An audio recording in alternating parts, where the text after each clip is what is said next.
बिहार में महागठबंधन के वादे हर एक अधिकार को मजबूत करना चाहते हैं। ये चुनाव के पहले क्यों जागे हैं अभी?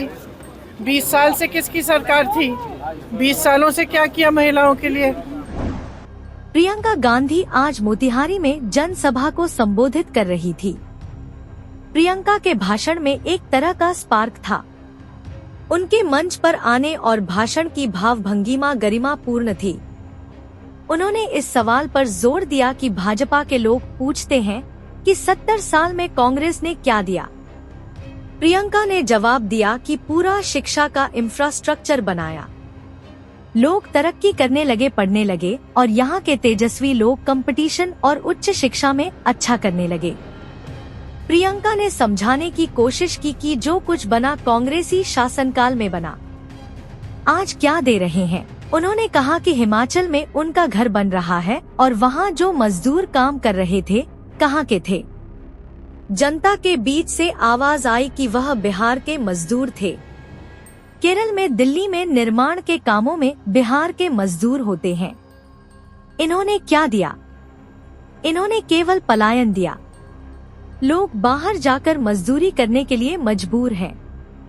प्रियंका का सवाल तर्कपूर्ण प्रश्नों से भरा हुआ था। सुनिए प्रियंका गांधी के भाषणों को और देखते रहिए विमर्श न्यूज। वीडियो पर अंत तक बने रहिए तथा चैनल को सब्सक्राइब करने का भी कष्ट कीजिए। ये लोग कहते हैं ना भाजपा के नेता कि 70 सालों में क्या हुआ। कहते हैं ना कि कांग्रेस ने 70 सालों में क्या किया, इन अधिकारों को मजबूत बनाया। मैं जवाब देती हूं कि कांग्रेस ने इन अधिकारों को मजबूत बनाया, आपके वोट को मजबूत किया, आपकी शक्ति को मजबूत किया। बड़े बड़े उद्योग बनाए, शिक्षा के संस्थान बनाए। जब कांग्रेस का राज था बिहार में तो कितने बड़े बड़े संस्थान बने, कितने बड़े बांध बने, कितनी सड़कें बनी। ये समाज एक शिक्षित समाज था। आईएएस, आईएफएस में यहां से सब लोग जाते थे। आज क्या परिस्थितियां हैं? आज परिस्थितियां ये हैं कि यहां रोजगार नहीं मिलता। भाइयों और बहनों,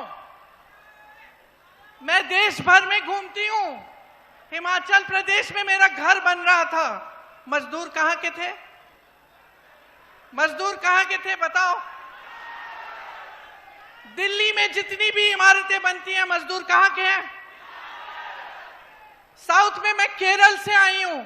केरल में मैं सड़क पे चल रही थी, मैं रुकी, मैंने कहा तुम खोद रहे हो? कोई आदमी एक मजदूर खोद रहा था सड़क को।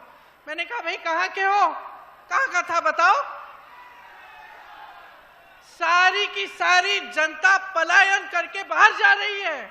यहां एक रोजगार नहीं छोड़ा, एक रोजगार नहीं छोड़ा आपके लिए। मैंने यही कहा कि ये चुनाव के पहले क्यों जागे हैं अभी? 20 साल से किसकी सरकार थी? 20 सालों से क्या किया महिलाओं के लिए? जो मानदेय जिसके लिए ये लोग संघर्ष कर रही हैं, ये महिलाएं अपना मानदेय थोड़ा सा बढ़ाने के लिए ये पहले क्यों नहीं किया? और ये 10,000 रुपये है क्या अभी दे रहे हैं, तो क्या हर महीने देंगे? किस किस को देंगे? कुछ कहा है इन्होंने कि ऐसे ही कि चलो चुनाव आ रहा है, थोड़ा सा हम स्कीम बना देते हैं, थोड़े से पैसे दे देते हैं, महिलाओं का वोट मिल जाएगा। महिलाएं जो है ना, समझदार हैं, जिम्मेदार हैं, इस देश को, इस अपने परिवारों को, समाज को संभालती हैं, समझदार हैं। वो समझ रही हैं कि कैसी स्कीम है ये, कि चुनाव के पहले सब, जैसे ही चुनाव आ रहा है तब सब कुछ दे दिया और 20 सालों से कुछ नहीं दिया। बिहार में महागठबंधन के वादे हर एक अधिकार को मजबूत करना चाहते हैं। कमाई का अधिकार, गरीब परिवारों को उद्योग के लिए 2 लाख तक की सहायता देना चाहते हैं हम। विधवा, दिव्यांगजन, वृद्ध पेंशन 1500 रुपए प्रति माह और हर वर्ष 200 रुपए की बढ़ोतरी इसमें। भूमिहीन परिवारों के लिए मकान हेतु 3 से 5 डिसमिल जमीन देना चाहते हैं और उस जमीन का मालिकाना हक अपनी बहनों को देना चाहते हैं। हम हर विधानसभा में स्थानीय रोजगार को बढ़ावा देने के लिए 10 करोड़ का बिहार बनाओ स्टाइपेंड फंड देंगे। हम न्यूनतम समर्थन मूल्य की गारंटी देते हैं और एपीएमसी के तहत मंडियों की व्यवस्था लागू करेंगे।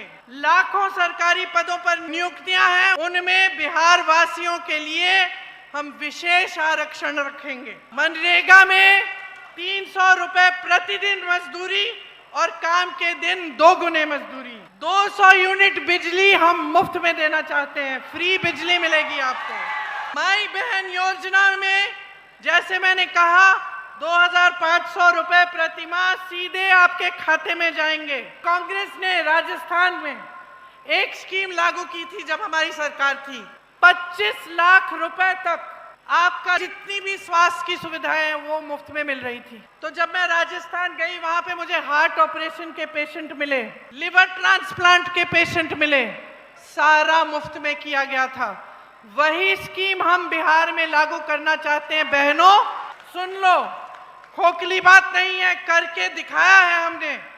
25 लाख तक आपका सारा इलाज, दवाइयां, सर्जरी, ऑपरेशन सब कुछ आपको मुफ्त मिलेगा, निःशुल्क मिलेगा।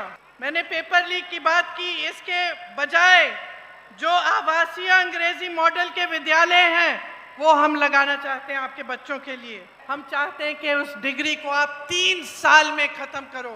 सामाजिक न्याय के अधिकार की बात की मैंने, इसमें पंचायती राज और नगर निगमों में अति पिछड़े वर्ग के लिए 30% आरक्षण और दलित वर्ग के लिए 20% आरक्षण रखा जाएगा। अति पिछड़ा वर्ग अत्याचार निवारण अधिनियम बनाया जाएगा, जिससे कोई आप पर अत्याचार करे उस पर सख्त दंड लगेगी। प्राइवेट शिक्षा के संस्थानों में आपके लिए, अति पिछड़े वर्ग के लिए आरक्षण लागू होगा। आप अपनी परिस्थितियों को समझो और सोच समझ के अपना वोट डालो।